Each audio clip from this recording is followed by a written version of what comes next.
Hey, what's up, everyone? It's Jenny Dildine, the LDS Mission Coach, and you are listening to the LDS Mission Podcast, episode number 204, Thought Work Insights I Keep Coming Back to. I'm Jenny, the LDS Mission Coach, and whether you're preparing to serve a mission, currently serving, a returned missionary, or a missionary mama like me, I created this podcast just for you. Are you searching for epic confidence, ready to love yourself and to learn the how of doing hard things? Then let's go. You totally already have what it takes to step powerfully into your potential and never question your purpose again.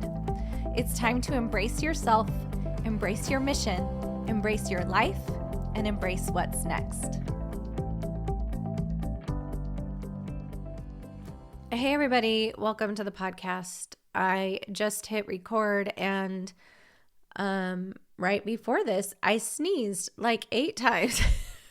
This was really funny.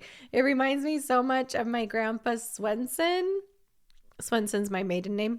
Anyway, so funny. I was just sneezing and I am not a dainty sneezer, so it might sound like my nose is a little clogged. I'm not sure what happened when I walked into my office to record this podcast, but here we are. Hopefully I will get less congested as this podcast goes along. I'm recording this a little bit ahead of time, but on the day that this comes out will be my daughter's last day of high school. So shout out to her and all of the amazing adventures that await her.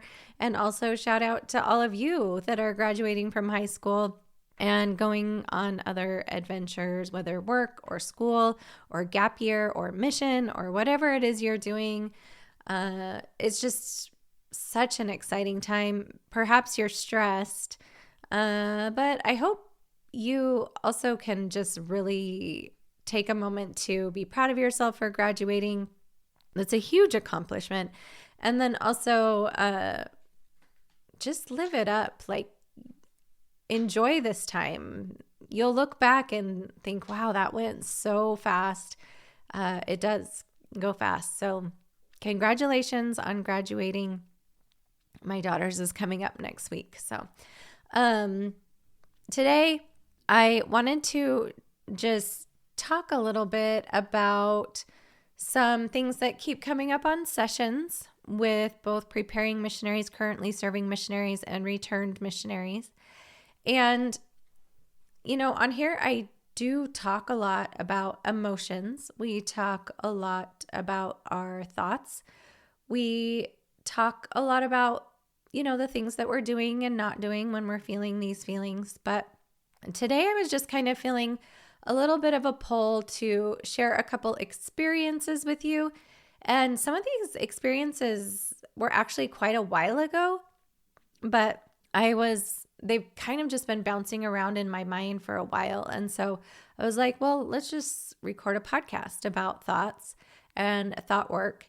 And then hopefully you will get a few little takeaways maybe that you haven't gotten before. Some of these things will be repeats and just good reminders for all of us, but hopefully you will come away with a couple things that you can maybe apply or things that you can practice with your own self-coaching and thought work. So that is what I have in store for today, and it's going to be awesome. So I came up with 5 insights, and these 5 are basically going to just be little subheadings. Well, no, these are going to be headings, and then there might be some little sub insights underneath each of these that I share with you with some of these stories and with also some of these ideas that kind of go hand in hand with the main insight. So let's start with insight number 1. When it comes to your thoughts, and the way I like to think about thoughts is just a sentence in your mind. I describe it to my clients like it's a literal synapse that connects in your brain. If we were to see some imaging software, we'd see I like to picture a little current of electricity going from point A to point B. And that sentence is designed to do something, usually to solve a problem, conserve energy, avoid pain, or seek pleasure. And so the first insight that I have that I want us all to remember is thoughts all by themselves are not good or bad. The truth is, you guys, and I think most people would be willing to admit this, is that all of us have weird or silly or intrusive thoughts that just like pop into there out of nowhere. And it's funny because this week I was driving my daughter home from middle school, and I don't even remember what we were talking about, but she said something like, yeah, I was just having a lot of intrusive thoughts today. And I said, where did you even hear that word? Like, where did that come from? Because I know that we talk a lot about thoughts, but I've never heard her describe it as intrusive. And she's like, oh, it's just something a lot of my friends talk about. So we all have those intrusive thoughts. And a lot of times we're tempted to sort of classify those as quote unquote negative, that we shouldn't be thinking about it that way, or especially if that thought sort of creates then a feeling that doesn't feel as good, right? We would say, most of the time, we would classify that as a quote unquote negative thought if it makes us feel quote unquote negative.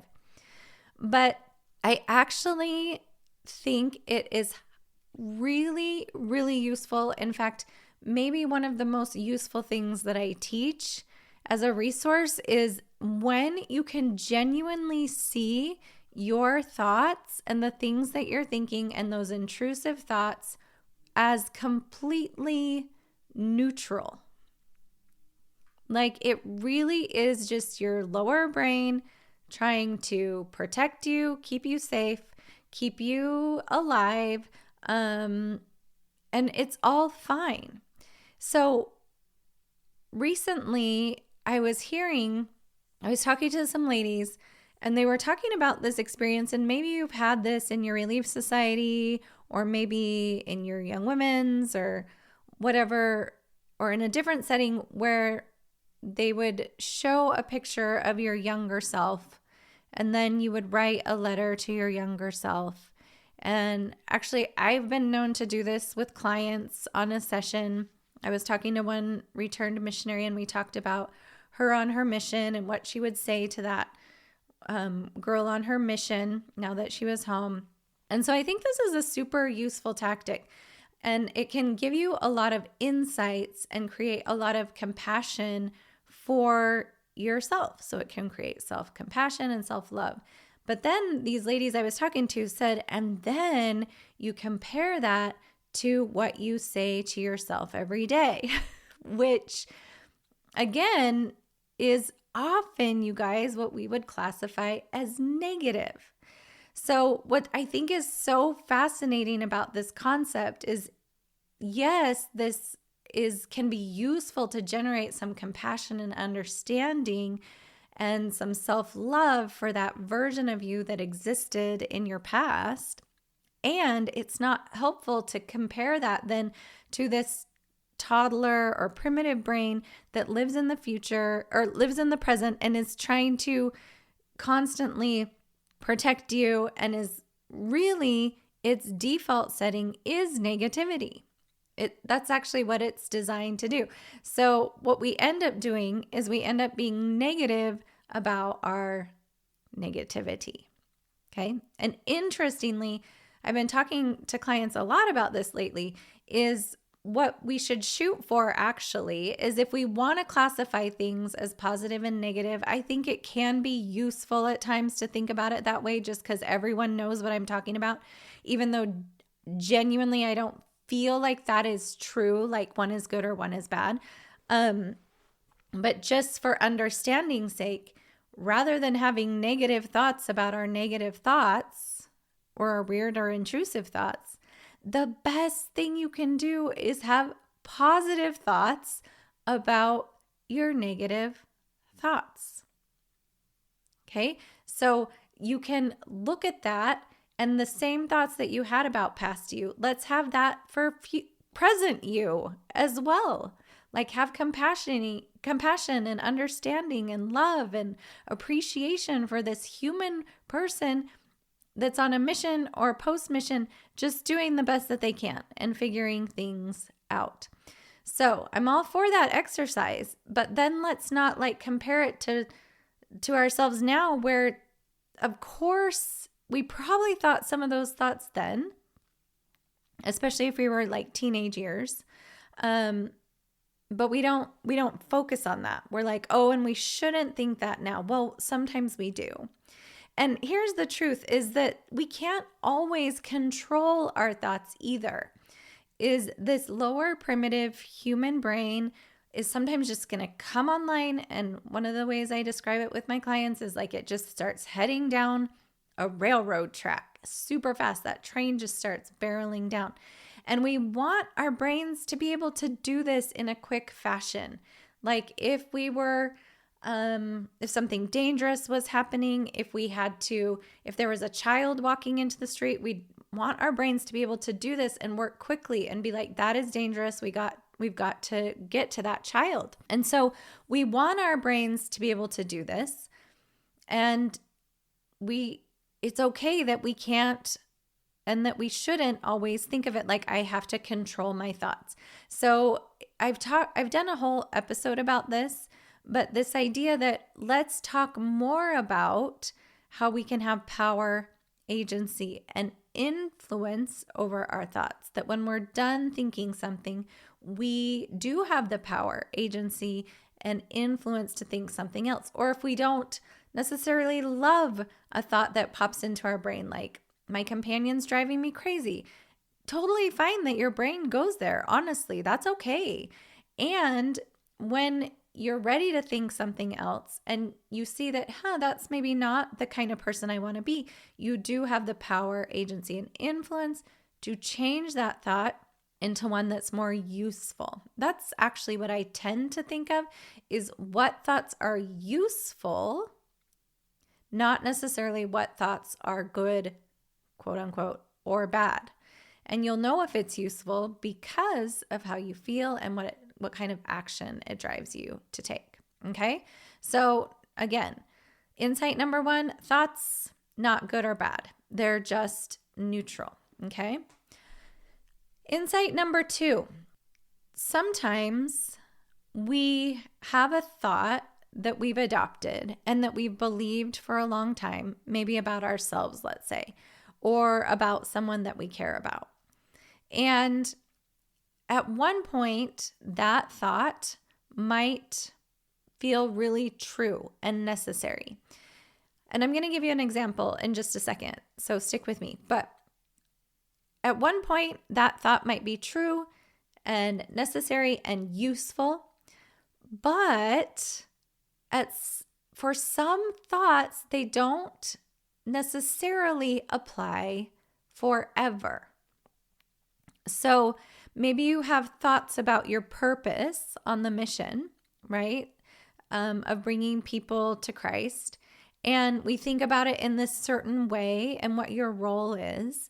And that technically is still true, right? But you are going to go about that in a completely different way when you get home. And maybe it's not your only thought and only focus. Maybe you're going to have a lot of different focuses. So here's an example. Is a couple years back, I was sitting at an event and I was there with some other coaches, and there was this woman sitting next to me, and she kind of knew who I was and things like that. And I ended up sitting kind of in the front row next to her. She was not a coach. And just towards the very end of the event, she's like, oh, I've been dying to ask you something. And I'm like, yeah, go ahead. What's up? And she said, my son, I sort of got this revelation or this thought several years ago, probably 5 years ago, that he should not play video games.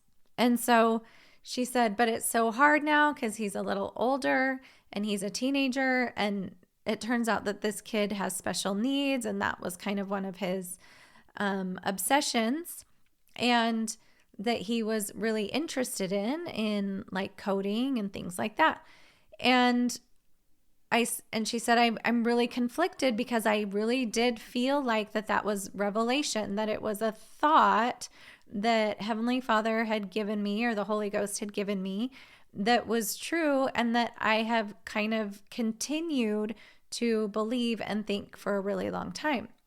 Well, she said to me, it just feels like I want to make a shift, but I feel kind of torn because of this experience I had in my past. Anyway, and so what I said to her is I said, just because a thought felt true right now or back then doesn't necessarily mean that it's still a thought you want to keep choosing right now. And you're the only one that can know if you've sort of outgrown that thought, or maybe your son has outgrown that thought, and maybe you'd want to kind of search it out in your heart and mind to figure that out. But rather than using that thought to beat yourself up or to judge your son or whatever it is, maybe it's time to shift that thought a little bit. And so when we have these thoughts, what we would even consider revelation too, right? As we grow, as we progress, as we come into new experiences, we may shift the way that we think about things. And that is okay.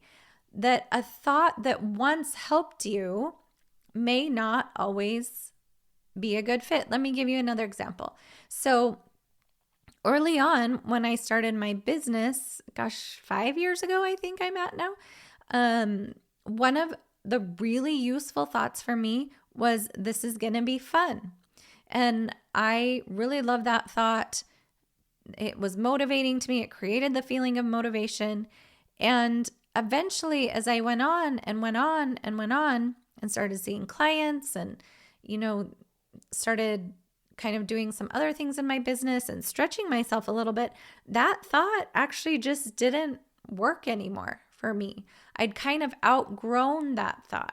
I kind of was ready to think something else. If I wanted to feel motivated or if I wanted to feel committed, I actually needed to believe something else besides, this is going to be fun.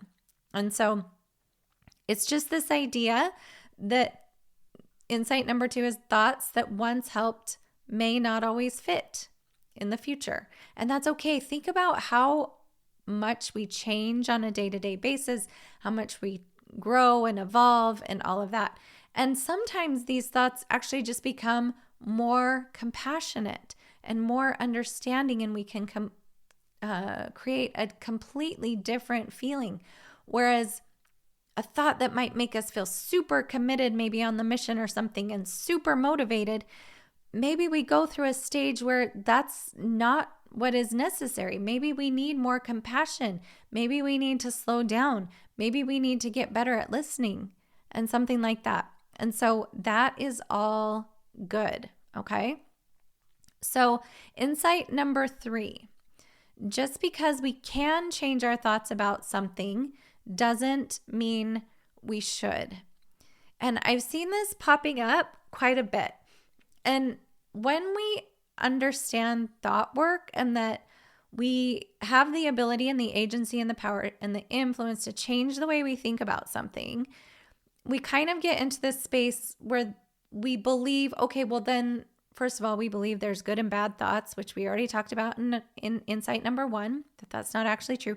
But then we start to believe, oh, well, then I have to sort of tolerate if I'm being mistreated, if I don't feel good about something, all I need to do is change my thought and then I can feel good about that thing. Or we start to see ourselves as the problem. Like, let's say you are not getting along with a roommate or something, or your roommate is mistreating you, then you're all of a sudden like, well, I just need to change my thoughts about this. Well, in some cases, yes. And it's so powerful when you realize that you are the creator of your experience. And sometimes you just want to change the experience that you're having. sometimes you'll want to change the facts of the story or the circumstance that you're living in. So I was emailing with a girl who decided that her family was sort of being rude to her in her group chat and saying things that were unkind about her political affiliation, actually. And she said to me, she said, would you please just give me some new thoughts so I don't feel this frustration or this fear or this anger towards my family? Now, that's all well and good. Like, eventually we might want to get there.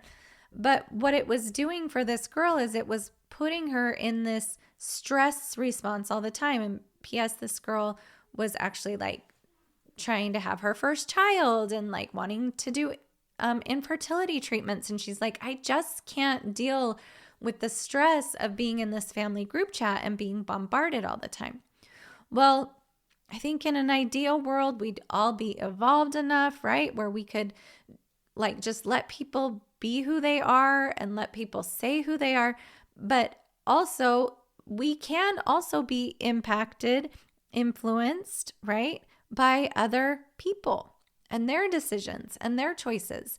And so just because this woman or this girl could change the way she thought about her family doesn't mean that she should. You see, your brain has really good reasons for the thoughts that it offers you.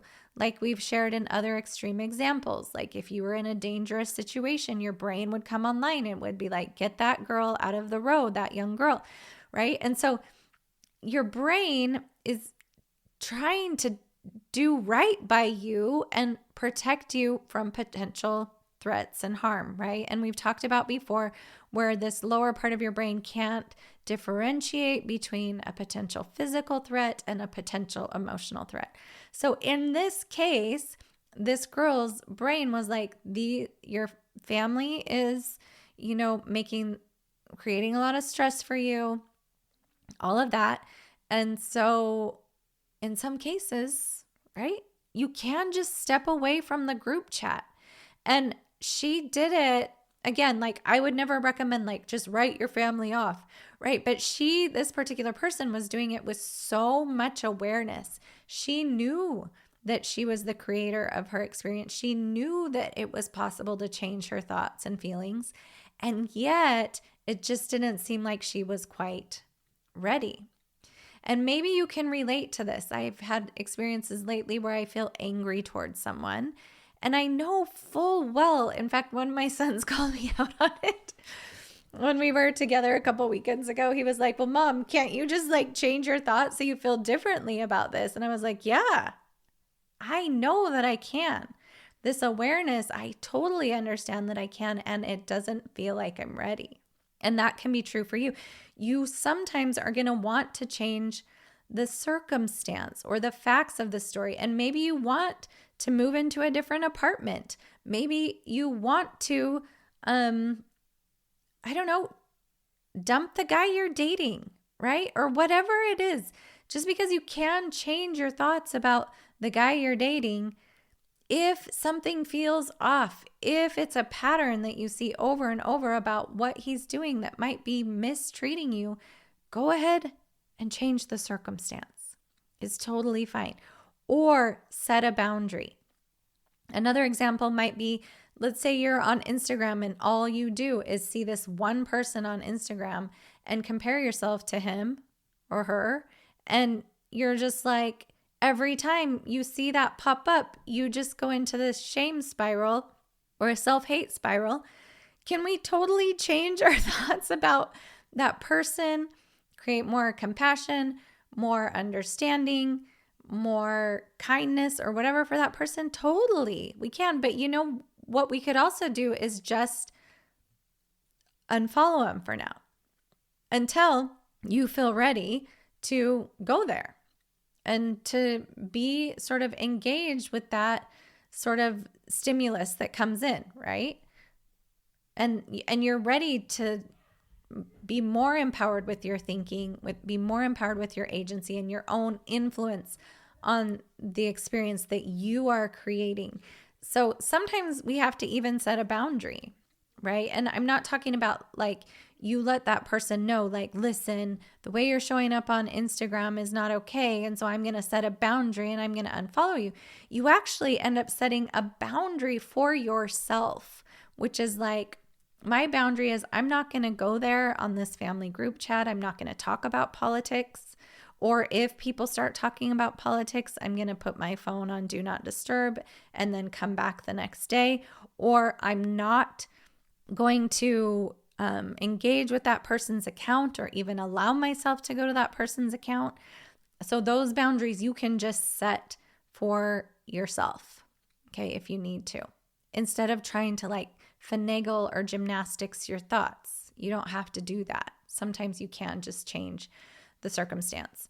Okay, so insight number 4, when you resist a thought, just like with emotions that we've talked about on here, it often becomes stronger. It becomes more incessant. It becomes more of a pattern.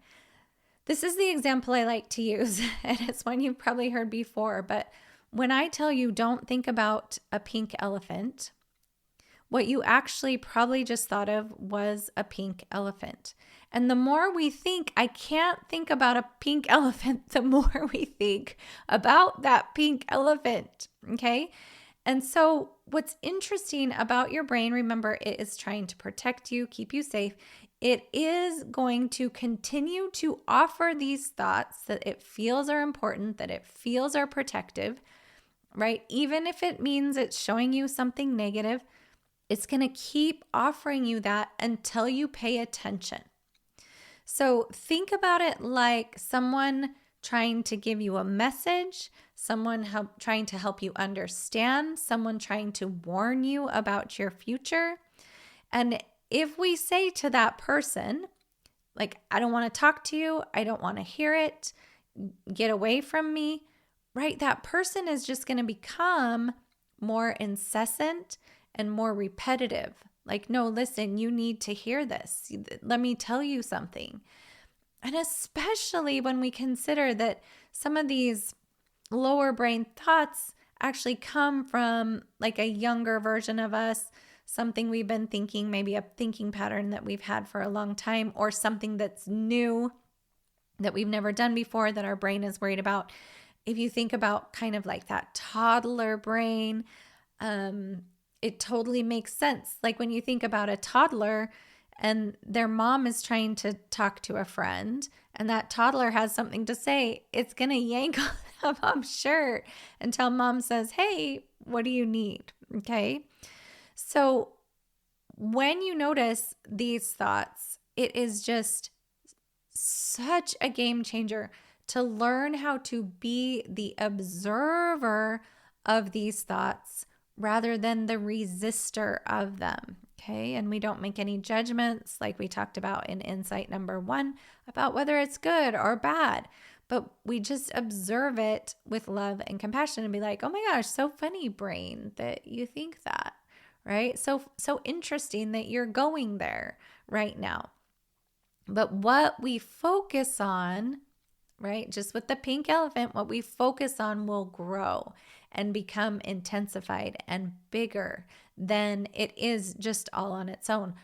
So think about like, let me think of an idea.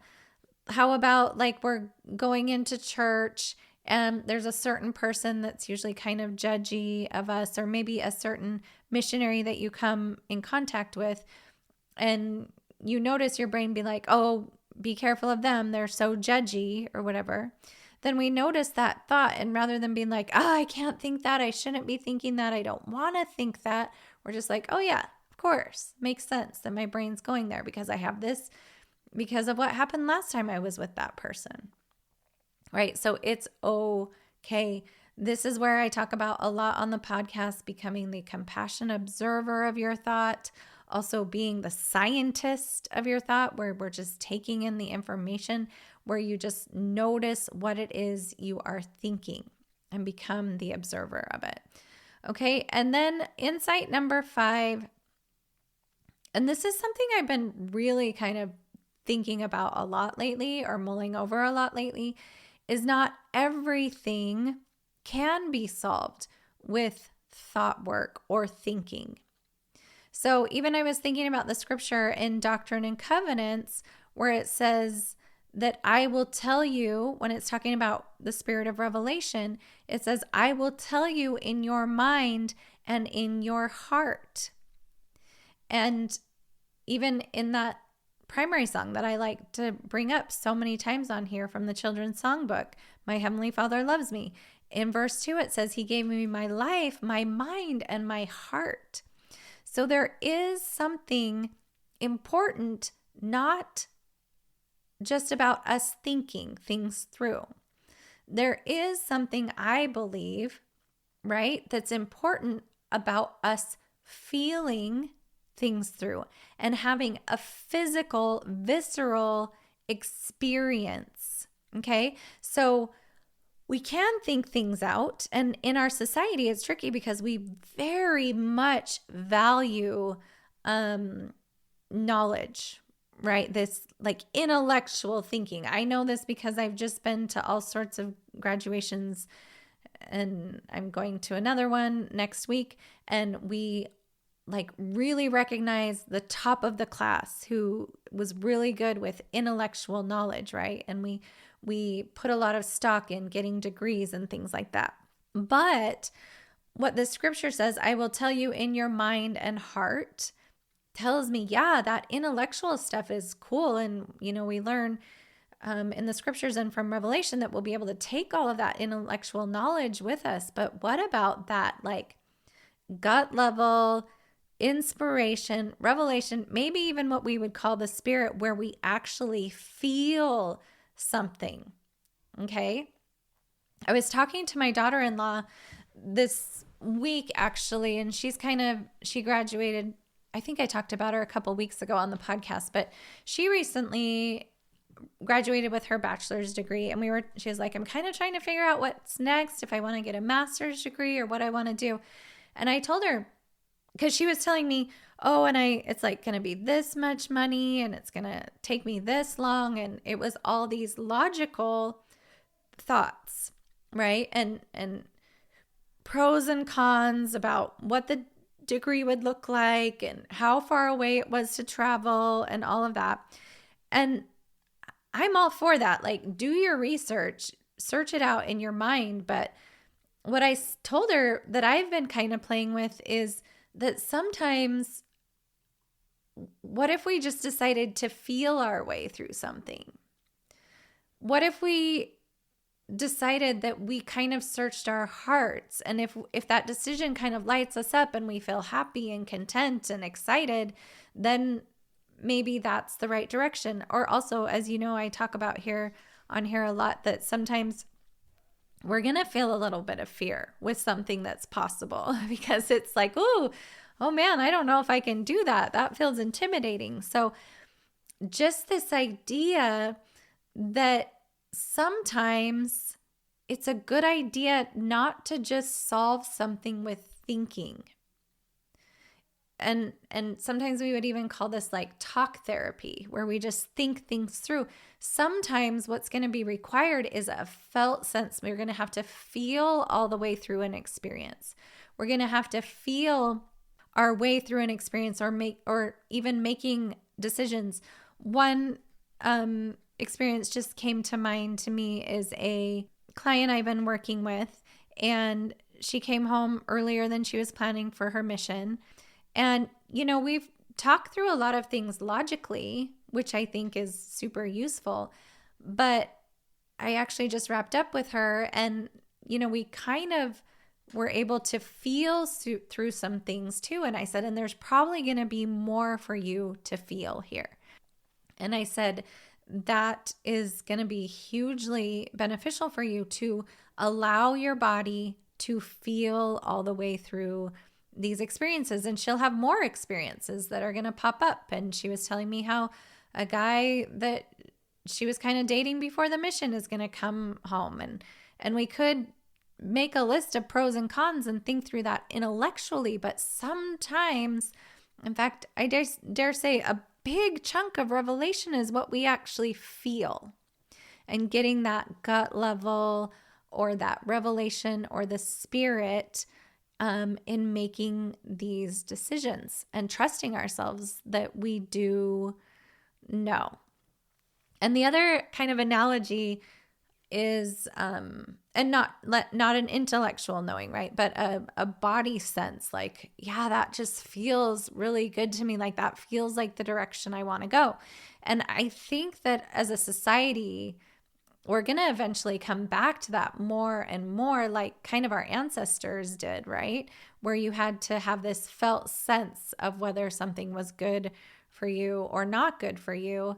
But now we just have so much information. We get bombarded and try to solve all of our problems and make all of our decisions with thinking. And so the other analogy I have with this is that, you can learn a lot about like water skiing, let's say, by reading a book. And that would be a lot of knowledge, like I will tell you in your mind, right? And so we can learn a lot, but until you have that actual visceral body experience where you are on that board and water skiing, or what, I don't even know this well enough to say what it would be, but on your water skis, or is it a board? Someone help me. You're probably all shouting it right now at whatever you're listening to this podcast with. A wakeboard? Is that what we would call it? Anyway, until you're actually there doing the thing in your physical body, right? And kind of letting go of the thoughts and just actually doing the thing and having the experience, you won't learn it. Right. And it's interesting. I mean, there could be so many parallels, right? And even in the scriptures, that's why there's like a spiritual death and a physical death. Like this kind of the two coming together of the mind and our thoughts and also our body and our emotions coming together is really, really, I think, integral into thought work. Right. And just understanding that it's not all thought work. Sometimes it's also emotional work that we've got to work through. Okay. And allow and be present with. So I'll go over these one more time. Insight number 1, thoughts aren't good or bad. Insight number 2, thoughts that once helped may not always fit in the future. Insight number 3, just because you can change a thought doesn't mean you should. Insight number 4, resisting a thought makes it louder and more incessant, and we can just, let it be there and be kind. And insight number 5, not everything can be solved through thinking. Some of it has to be done through your heart and through feeling all the way through something. So I hope that this gives you a few insights in the work that you are doing in your own transformation and evolution, whatever is going on with you, whether that's with a companion, whether, if you're just wrapping up with school right now, whether you're getting ready to head out on the mission, or maybe you just graduated from college like my daughter-in-law did, and you're, popping into your first full-time job after college. So whatever it is, I hope that these sort of insights gave you a little bit of insight and more to help, and that it's a good resource for you. Okay, everyone have the most amazing week, and we'll talk to you next time. Serving a mission for the Church of Jesus Christ of Latter-day Saints can present a unique set of challenges, and mindset and emotional well-being is more important than ever. So thanks for being a part of this community, where we share real-life mission stories, support each other through struggles, and keep creating the mission and post-mission experiences that we truly want. Don't forget to check out the show notes for additional resources and share this episode with someone that you think might need it. Thanks so much for being a part of my world, and know this: no matter which part of the mission experience you are involved in, Jenny, the LDS mission coach, is thinking about you every single day.